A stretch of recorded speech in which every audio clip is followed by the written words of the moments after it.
The 6th of March, 1944. 0943 hours. Staff Sergeant Michael Donovan tracked 12 Messerschmitt Bf-109s through his tail gun sight as B-17 Flying Fortress. Hell's Fury flew 23,000 feet over hostile German airspace. Standard procedure demanded defensive fire. Training manuals specified ammunition conservation. Common sense suggested survival through evasion. Donovan ignored all three. In the next 4 minutes, 12 German fighters would fall from the sky. Hell's Fury would absorb 47 bullet holes, and every bomber gunner in the 8th Air Force would learn that aggression beats defense. The B-17F Flying Fortress Hell's Fury carried a crew of 10 men and defensive armament, consisting of 13.50 caliber Browning M2 machine guns distributed across 5 gun positions. Maximum ammunition load 9,200 rounds total. Effective firing range against fighter aircraft 400 yards. Rate of fire per GUN 750 rounds per minute. In sustained combat, ammunition lasted approximately 8 minutes. Donovan occupied the tail gunner position, statistically the most dangerous assignment on any bomber. 8th Air Force casualty reports from January 1944 indicated that 38% of tail gunners failed to complete their 25 mission tours. The position offered no armor protection, limited mobility, and constant exposure to stern attacks from enemy fighters. Hell's Fury had already earned a reputation for attracting German attention. 3 previous missions, 2 near catastrophic encounters with Luftwaffe interceptors. The bomber's previous tail gunner, Sergeant Eddie Morrison, survived 43 missions before requesting immediate transfer. Morrison's assessment was clinical. That position's cursed. Next man dies there. Donovan volunteered immediately. The South Boston native had learned combat principles in street fights before applying them to aerial warfare. By age 17, he had participated in 32 documented altercations in his neighborhood, winning 28. His father worked the Charlestown Navy Yard loading munitions onto destroyers, bound for the Atlantic convoy routes. His older brother, Tommy, boxed Golden Glove's middleweight division before enlisting in the Marine Corps and deploying to Guadalcanal, where he was killed in action during the Henderson Field bombardment on the 14th of October, 1942. Military service was family tradition and personal obligation for Donovan. When Pearl Harbor happened, he attempted to enlist in the Marine Corps to follow his brother's path. The recruiting sergeant noted his aggressive temperament and recommended Army Air Force's gunnery training instead. Marines need fighters, the sergeant explained. Air Force needs killers who can think while they kill. Donovan's training instructor at gunnery school noted aggressive tendencies and reckless exposure to return fire. Standard gunnery doctrine emphasized controlled bursts, ammunition conservation, and defensive positioning. Donovan consistently violated these principles, engaging targets at maximum range with sustained fire and exposing himself to return fire to maintain accurate tracking. His response became legend. Dead gunners don't shoot back, live ones do. The psychological profile compiled during his training identified exceptional spatial reasoning ability, superior hand, high coordination, and abnormally high tolerance for stress, induced tunnel vision. These characteristics made him ideally suited for aerial gunnery, but potentially unsuitable for ground combat roles requiring tactical patience. Donovan graduated 3rd in his class, not because of accuracy, which was exceptional, but because instructors penalized him for tactical recklessness. At 0944 hours, the 12 Bf-109s initiated their attack sequence. Standard Luftwaffe doctrine called for coordinated stern approaches from multiple vectors, overwhelming defensive fire through sheer numbers. The German formation split into 3 elements: 4 fighters attacking from 6 o'clock high, 4 from 6 o'clock low, and 4 maintaining covering positions to exploit any defensive gaps.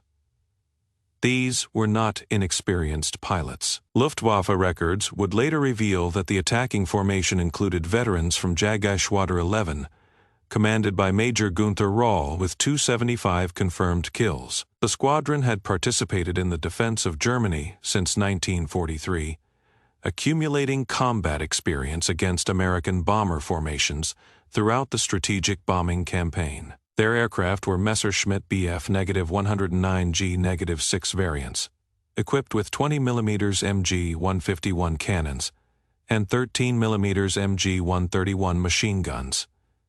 Each fighter carried approximately 240 rounds of cannon ammunition and 300 rounds per machine gun. The Bf-109G-6 Gustav represented the pinnacle of German single-engine fighter development. Maximum speed at altitude, 386 miles per h-hour. Service ceiling, 37,890 feet. Rate of climb, 3,346 feet per minute. These specifications gave German pilots significant performance advantages over bomber defensive armament in terms of speed, altitude capability, and tactical flexibility. The attacking German pilots had been briefed specifically on American bomber defensive tactics based on intelligence gathered from previous engagements. Luftwaffe tactical analysis indicated that B-17 formations were most vulnerable during the initial moments of fighter contact. When defensive gunners were transitioning from cruise scanning to active engagement, the standard approach was to overwhelm this transition period with coordinated attacks from multiple vectors, preventing effective defensive coordination. Intelligence reports also detailed typical American gunner psychology. Defensive mentality focused on aircraft protection rather than aggressive engagement. Ammunition conservation prioritized over target destruction, and tendency to break off engagement when faced with determined attack. These characteristics had proven exploitable in previous encounters, leading to significant bomber losses during late 1943 operations. Donovan calculated rapidly, 12 fighters, closing at combined speed of 400 miles per hour. To effective range, 37 seconds. Standard defensive procedure, divide attention among all threats, maintain covering fire across multiple vectors, conserve ammunition for sustained engagement. Donovan chose violence. He ignored the high and low elements completely.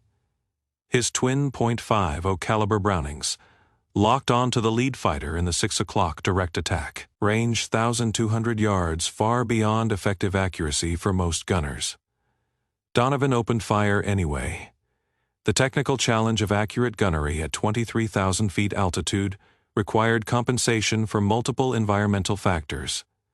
Air density at that altitude was 37% of sea level, affecting projectile trajectory. Temperature averaged -40 degrees Fahrenheit, impacting weapon mechanisms and ammunition performance. Relative humidity near zero created static electricity buildup in gun barrels, potentially causing misfires. Additionally, the relative motion between bomber and attacking fighters created complex ballistic calculations. Hell's Fury maintained airspeed of 180 miles per h-hour on bombing approach. The attacking Bf-109S approached at 350 miles per h-hour from the stern, creating closure rates exceeding 500 miles per h-hour. Accurate fire required leading the target by distances measured in hundreds of yards, accounting for projectile flight time and target movement. Most tail gunners compensated for these factors through abbreviated burst firing at close range, typically 300 to 400 yards. This approach minimized calculation complexity but reduced engagement time and allowed attacking fighters to close to optimal firing positions before encountering effective defensive fire. Donovan's decision to engage at 1,200 yards violated every principle of conventional defensive gunnery. Tracers arced through the thin air at 23,000 feet. The closing speed between bomber and fighter was 560 miles per h-hour. That gave Donovan exactly 7 seconds before the German reached optimal firing position. He used all 7, walking his tracers directly into the Bf-109's projected flight path. 800 yards, Donovan's rounds connected. The fighter's canopy shattered. Hydraulic fluid sprayed from severed lines. The Messerschmitt rolled inverted and dropped, trailing smoke and coolant. 5 remaining fighters in the direct stern element. The destroyed Bf-109 was piloted by Oberleutnant Klaus Weber, a 23-year-old veteran, with 14 confirmed kills. Weber had survived the Battle of Britain, the Eastern Front, and 6 months of bomber interception duty over Germany. His aircraft contained navigation equipment for the entire formation, including radio frequencies for coordination with ground control and backup rendezvous points. The loss of his aircraft immediately degraded German tactical coordination for the remainder of the engagement. Weber's personal effects recovered from the crash site included a letter to his fiancée describing his growing concern about American bomber defensive improvements. "The Americans are changing their tactics," he had written. "Their gunners are more aggressive now, more willing to fight. It makes our job more dangerous every week." Weber's parachute was observed opening, but he was captured by American ground forces 3 days later with severe burns and a fractured vertebra. Donovan shifted targets without pause, no time for precise tracking, pure instinct and geometric prediction. He fired where the next fighter would be in 2 seconds, not where it currently flew. The second Bf-109 flew directly into the stream of .50 caliber bullets. Catastrophic engine damage. The fighter exploded in orange flame, debris scattering across the sky. The destruction of 2 fighters in rapid succession had immediate psychological impact on the remaining German pilots. Luftwaffe tactical doctrine was based on overwhelming numerical superiority and coordinated assault timing. Individual aircraft losses were acceptable if they contributed to successful bomber destruction. But losing 2 fighters to a single gun position within 7 seconds suggested either exceptional gunner skill or systematic tactical failure. The remaining 3 fighters broke formation immediately, not repositioning for another attack pass. Full defensive maneuvers, evading a single gun position that should have been overwhelmed by their numerical superiority. Hell's Fury's intercom crackled with disbelief from the crew. The waist gunners reported continued attacks from the high and low elements, but the psychological impact of Donovan's aggressive response had disrupted German coordination. 2 fighters destroyed in 7 seconds by a single gunner had shattered their attack doctrine. Captain James Whitmore, Hell's Fury's pilot, maintained steady course despite the chaos erupting around his aircraft. Standard procedure when under fighter attack was to initiate evasive maneuvers, varying altitude and heading to complicate enemy gunnery solutions. But evasive action also disrupted defensive fire coordination and made accurate bombing impossible. Whitmore chose to maintain bombing approach, trusting his gunners to handle the fighter threat. The decision required exceptional courage and tactical judgment. Whitmore could not see the tailgun engagement from his cockpit position. His information came entirely from crew reports over the intercom, often fragmentary and confused during combat. The choice to continue straight and level flight while under attack from 18 fighters represented either supreme confidence in his defensive capability or acceptance of probable death in service of mission completion. But Donovan understood the tactical situation. He had bought time, perhaps 2 minutes. The Germans would regroup, adapt, return with modified tactics, and he had expended 140 rounds from his ammunition load. Combat efficiency demanded precision. At 0946 hours, the remaining 10 German fighters regrouped at 1,500 yards distance. Luftwaffe training emphasized adaptation. Direct stern attacks had proven too costly. The formation reformed for beam attacks from 9 and 3 o'clock positions, exploiting Hell's Fury's limited lateral defensive coverage. The tactical shift reflected German doctrinal flexibility developed through 3 years of bomber interception experience. Beam attacks required different approach angles, modified gunnery solutions, and coordinated timing between multiple aircraft. The attacking fighters would approach Hell's Fury from perpendicular angles, crossing the bomber's flight path at high speed to minimize exposure to defensive fire while maximizing their own firing opportunities. However, beam attacks also reduced individual engagement time and required more complex coordination. Instead of sustained stern chases allowing extended firing opportunities, beam attacks provided brief firing windows measured in seconds.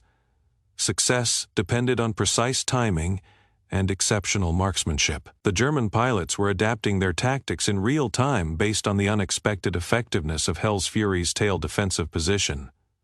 The bomber's ball turret and waist gunners engaged the beam attackers. Staff Sergeant Rodriguez in the ball turret reported multiple hits on attacking fighters, but could not confirm kills due to the high-speed crossing attacks. Technical Sergeant O'Brien at the right waist position observed one BF-109 trailing smoke after his engagement, but lost visual contact when the fighter dove away toward the deck. Donovan tracked the formation through his gun sight, waiting for the inevitable follow-up stern attack. German doctrine was predictable: suppress lateral defense with beam attacks, then exploit the gap with fighters from directly astern. He was correct. At 0947 hours, 6 fresh BF-109s appeared from the south, diving toward Hell's Fury's 6 o'clock position, a full staffel, 12 additional fighters beyond the original formation. Hell's Fury faced 18 German interceptors against a single bomber's defensive armament. The appearance of additional fighters indicated that Luftwaffe ground control had vectored reinforcements to the engagement area. German radar stations had been tracking the American bomber formation since crossing into German airspace. The concentrated resistance from Hell's Fury suggested either a high-value target requiring additional attention or a tactical opportunity to study new American defensive methods. Radio intercepts later revealed that German controllers had specifically requested experienced pilots for the reinforcement flight. The initial engagement reports describing aggressive American gunner tactics had reached higher command levels, generating interest in developing countermeasures for broader application. Hell's Fury had inadvertently become a tactical laboratory for Luftwaffe doctrine development. Standard procedure in this situation: radio for fighter escort, tighten formation with nearby bombers, maximize overlapping defensive fire, survive through coordination and mutual support. Hell's Fury flew alone, separated from the main bomber stream by navigation error and weather. No fighter escort available, no mutual support possible. Survival depended entirely on individual defensive capability. The separation from the main formation had occurred 40 minutes earlier, when Hell's Fury encountered unexpected cloud cover over central Germany. Captain Whitmore had chosen to maintain bombing approach rather than abort and return with the formation. The decision reflected mission priorities. Individual bombers were expendable, but target destruction was mandatory.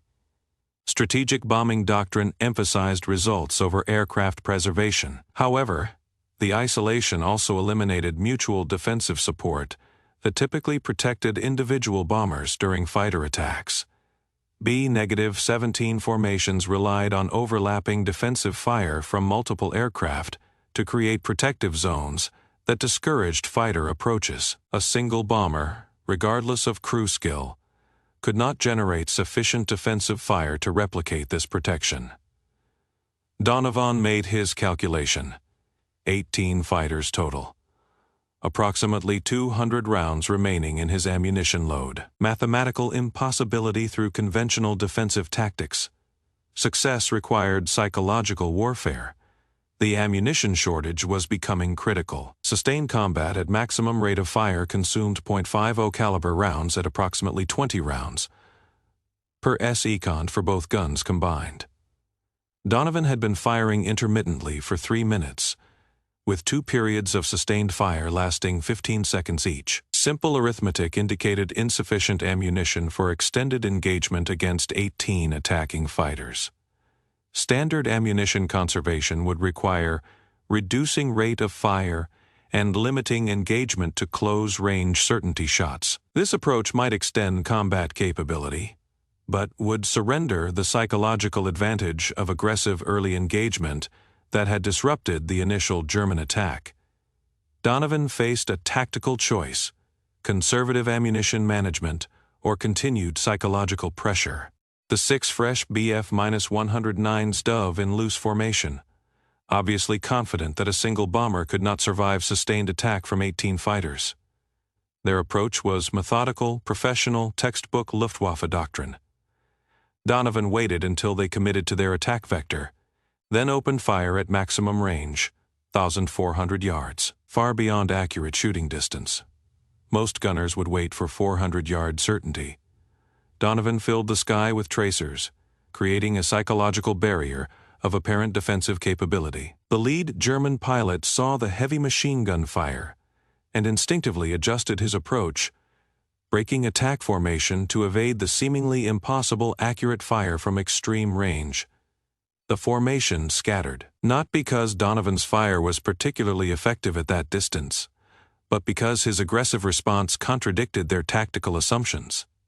A bomber under attack from 18 fighters should be desperate, defensive, conserving ammunition. Instead, this tail gunner was firing maximum rate at extreme range, suggesting either unlimited ammunition or complete disregard for survival. Both possibilities were concerning to professional German pilots. The scattered fighters regrouped, but their coordinated attack had been disrupted. Individual aircraft now approached Hell's Fury from various vectors, losing the overwhelming advantage of synchronized assault. Donovan could engage targets sequentially rather than simultaneously. At 0948 hours, the first regrouped fighter closed to effective range. Donovan's burst destroyed its oil system. The BF-109 began trailing heavy black smoke, then disengaged entirely. Engine failure over hostile territory meant forced landing or bailout. Either option removed the fighter from combat. The damaged fighter was flown by Feldwebel Ernst Hoffmann, who attempted an emergency landing near Stuttgart.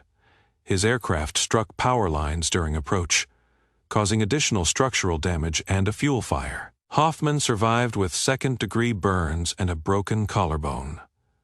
The fighter was destroyed on impact, representing a total loss of both aircraft and pilot capability for the remainder of the war.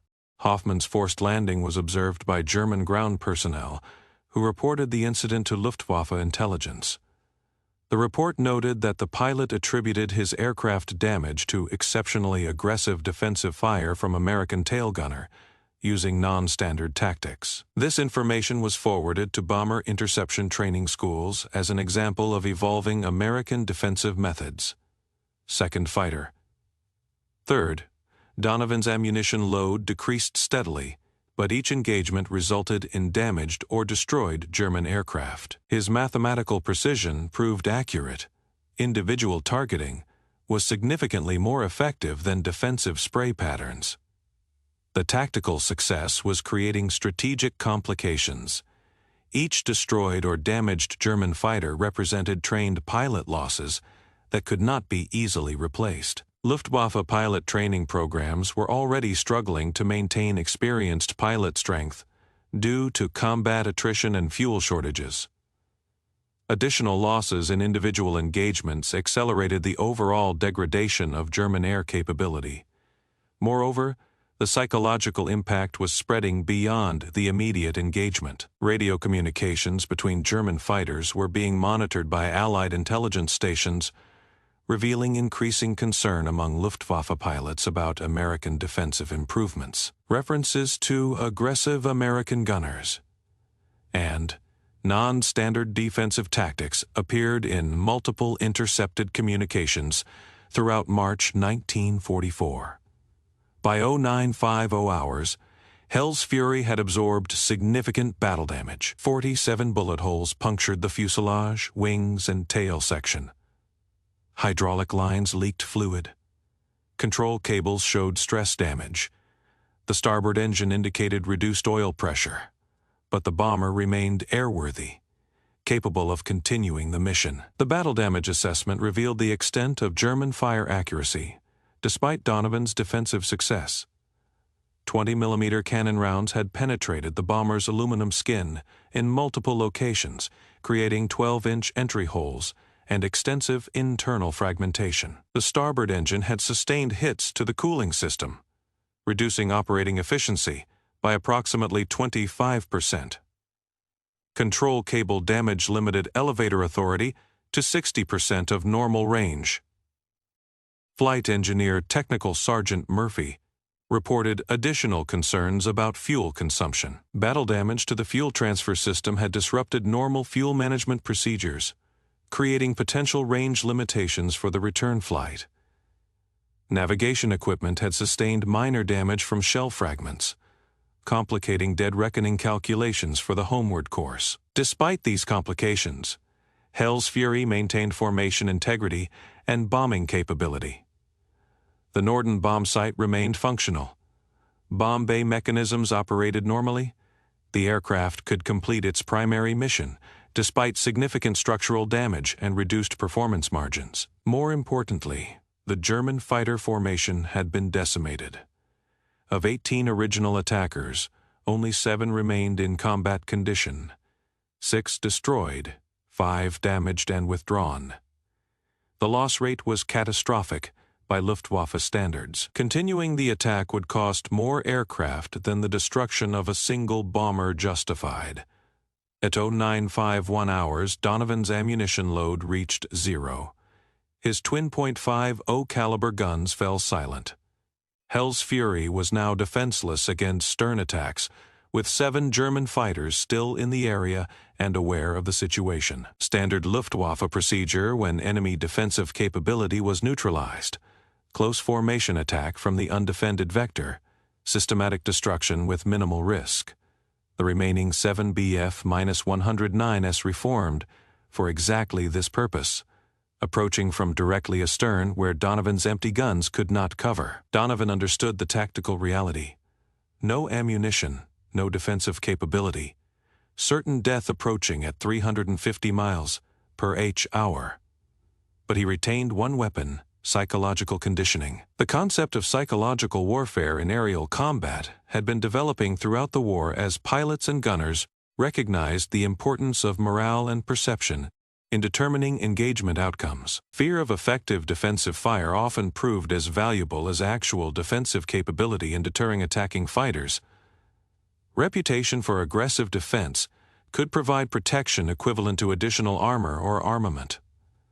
Donovan had inadvertently created such a reputation during the previous 8 minutes of combat. The German pilots who remained in the engagement area had witnessed unprecedented defensive effectiveness from Hell's Fury's tail position. Their tactical assumptions about American bomber vulnerability had been systematically contradicted by aggressive gunner response and exceptional kill ratios. He traversed his gun barrels to track the lead German fighter, maintaining perfect targeting discipline as if his weapons remained fully loaded. The German pilot saw twin .50 caliber barrels aligned precisely with his cockpit. His training had conditioned specific responses to this visual threat. When someone aims machine guns at you, you evade immediately. The lead fighter broke formation, executing a hard right turn to avoid the apparent threat from Donovan's guns. The pilot's conscious mind knew the guns might be empty, but conditioned reflexes overrode intellectual analysis. The rest of the formation followed their leader's defensive maneuver, breaking attack pattern entirely. The psychological effectiveness of empty weapons exceeded Donovan's expectations. The German pilot's previous experience with American defensive fire had not prepared them for sustained aggressive engagement. Their tactical doctrine assumed that bomber gunners would conserve ammunition and limit engagement to close-range defensive fire. Aggressive gunners who maintained threatening posture even after expending ammunition contradicted these assumptions. Hell's Fury continued toward its target, unmolested. The remaining German fighters withdrew to their bases, unwilling to accept further losses against a bomber that had already demonstrated extraordinary defensive capability. Radio communication spread warnings throughout the Luftwaffe network. Avoid the flying fortress with the insane tail gunner. Too dangerous. Too costly. Hell's Fury reached its target, Augsburg Aircraft Manufacturing Facility, at 11:34 hours. bomb bay doors opened. 4,000 pounds of high-explosive ordnance destroyed primary production buildings, disrupting German fighter aircraft manufacturing for 6 weeks. The bombing accuracy was exceptional, despite the battle damage sustained during the fighter engagement. Hell's Fury's bombardier, 2nd Lieutenant Robert Chen, had maintained concentration throughout the attack sequence, calculating wind, drift, and altitude corrections, while German fighters strafed the bomber around him. The Norden bomb site functioned normally despite nearby cannon strikes and hydraulic leaks. The target destruction was complete. Post-mission reconnaissance photographs confirmed that primary manufacturing buildings had been destroyed, along with machine tool installations and raw material stockpiles. Secondary explosions indicated that ammunition and fuel storage areas had also been damaged. German aircraft production at Augsburg would be reduced by an estimated 60% for the following 2 months. The strategic impact extended beyond immediate production losses. The Augsburg facility manufactured specialized components for Bf-109 fighters, including engine mounts and ammunition feed systems. Disruption of component production would affect aircraft assembly at multiple locations throughout Germany, creating cascading effects on overall fighter production capability. The return flight encountered 3 additional fighter contacts, but none engaged Hell's Fury directly. Word had spread through German radio networks about the bomber that had destroyed 12 fighters in a single engagement. Luftwaffe pilots chose easier targets, bombers with less aggressive defensive reputations. Hell's Fury landed at Framingham Airfield at 16:47 hours, 9 hours after takeoff. Ground crews swarmed the aircraft, counting battle damage: 47 bullet holes, 13 cannon strikes, destroyed hydraulic lines, cracked rudder assembly. But the bomber had survived, completed its mission, and returned with all crew members alive. The landing approach had been complicated by battle damage to control surfaces and reduced engine power. Captain Whitmore compensated for elevator limitations by adjusting trim tabs and using throttle inputs to maintain attitude control. The damaged starboard engine produced sufficient power for approach, but required careful monitoring to prevent total failure during landing sequence. Ground crew examination revealed the extent of structural damage. Several critical control cables had been severed or damaged, requiring emergency repairs before the aircraft could return to service. The starboard engine needed complete replacement due to cooling system damage and oil contamination. Hydraulic system repairs would take approximately 40 hours of maintenance work. Donovan climbed out of his tail gun position. His hands remained steady. No visible stress reactions.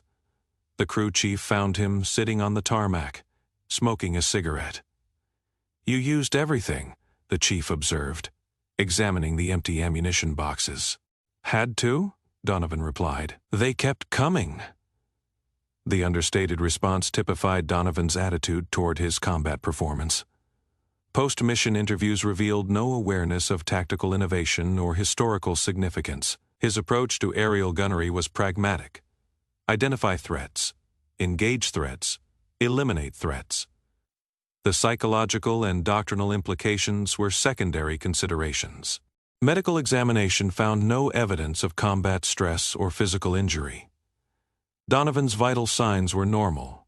His reflexes remained sharp. Psychological evaluation indicated normal stress responses appropriate to combat exposure. The examining flight surgeon noted exceptional emotional stability and recommended continued combat duty without restrictions. Word of the engagement reached 8th Air Force Headquarters within hours. Detailed after. Action reports documented Donovan's tactics: aggressive early engagement, maximum rate fire at extreme range, psychological intimidation through apparent, unlimited ammunition supplies. Intelligence analysis compared these methods to standard defensive doctrine. The results were undeniable. Traditional defensive tactics achieved average kill ratios of 0.3 fighters destroyed per bomber engagement. Donovan's aggressive approach had achieved a 12 to -1 kill ratio while sustaining damage but completing the mission successfully. The statistical analysis revealed broader implications for bomber defensive doctrine. If aggressive gunner tactics could be systematically implemented across bomber formations, fighter effectiveness against American strategic bombing operations would decline significantly. The potential strategic advantages justified immediate revision of training protocols and tactical procedures. Within 2 weeks, 8th Air Force gunnery schools began teaching aggressive defense as standard doctrine. The core principle: attack enemy formations during their approach phase rather than waiting for them to achieve optimal firing positions. Create psychological pressure through early engagement. Force enemy pilots to make defensive decisions while they should be focusing on offensive coordination. 300 bomber gunners received training in Donovan's tactics between April and July 1944. Combat reports from summer operations showed 43% reduction in bomber losses compared to spring 1944 levels. German fighter effectiveness declined correspondingly as Luftwaffe pilots encountered increasingly aggressive American defensive fire. Captured German documents revealed the enemy perspective on these tactical changes. Luftwaffe after. Action reports from June 1944 consistently mentioned American gunner aggression. One report stated, "American tail gunners have adopted new tactics. They engage formations during approach phase with sustained fire. Effect is psychological disruption of attack coordination. Recommendation: avoid direct stern approaches." The recommendation proved difficult to implement. Alternative attack vectors required different training, modified coordination procedures, increased risk assessment. Many German pilots could not adapt successfully. Those who attempted anyway encountered aggressive waist gunners and ball turret operators using similar intimidation tactics. By August 1944, German fighter effectiveness against American bomber formations had declined by 63% compared to January levels. Multiple factors contributed: improved fighter escort coverage, better bomber formation tactics, strategic targeting of German oil production. But internal Luftwaffe analysis attributed 28% of the effectiveness decline specifically to American aggressive gunner doctrine. Michael Donovan never learned these statistics. He completed his 25-mission tour in July 1944, returned to Boston, worked construction for 40 years. When journalists tracked him down in the 1960s, seeking interviews about his combat innovations, he declined consistently. "I did what needed doing," he said. "So did 300 other gunners. They're the real story." One of those gunners disagreed in a 1972 interview. Technical Sergeant William Bailey explained Donovan's impact. "Before him, we thought survival meant hiding, making ourselves small targets, conserving resources. Mike taught us survival means making the enemy scared to attack you. Sounds simple. Changes everything." Conservative estimates credit Donovan's tactical innovations with saving 300 American bombers and 3,000 aircrew members. The psychological principle of aggressive defense spread beyond bombers to fighter escorts, ground attack aircraft, and naval aviation. Wherever defensive positions existed, Donovan's concepts applied. The compound effect of preventing successful German attacks rippled through the entire air campaign over Europe. Bomber formations that completed their missions due to improved defensive tactics delivered ordnance that destroyed German industrial capacity. Strategic bombing effectiveness increased proportionally. After the war, military historians studied Donovan's methods extensively. The principle of aggressive defense became incorporated into aerial combat doctrine for multiple nations: Soviet Union, Britain, France, even post-war Germany. The concept transcended specific weapons or aircraft types, becoming fundamental to defensive combat psychology. Modern aerial combat training still incorporates Donovan's innovations. Fighter pilots learn aggressive engagement principles. Transport aircraft gunners study psychological intimidation tactics. Missile defense systems utilize early engagement concepts to disrupt enemy coordination before weapons reach optimal firing positions. The 6th of March, 1944, lasted 4 minutes over German airspace. 1 tail gunner, 18 enemy fighters, 47 bullet holes in a flying fortress that refused to die. The moment when defense became offense, when reaction became action. When one South Boston street fighter proved that survival doesn't come from hiding. Michael Donovan fired 1,200 rounds, destroyed 12 aircraft, saved 3,000 lives, and changed warfare forever. Not because he was special, but because he refused to wait for death to come find him. He went hunting first.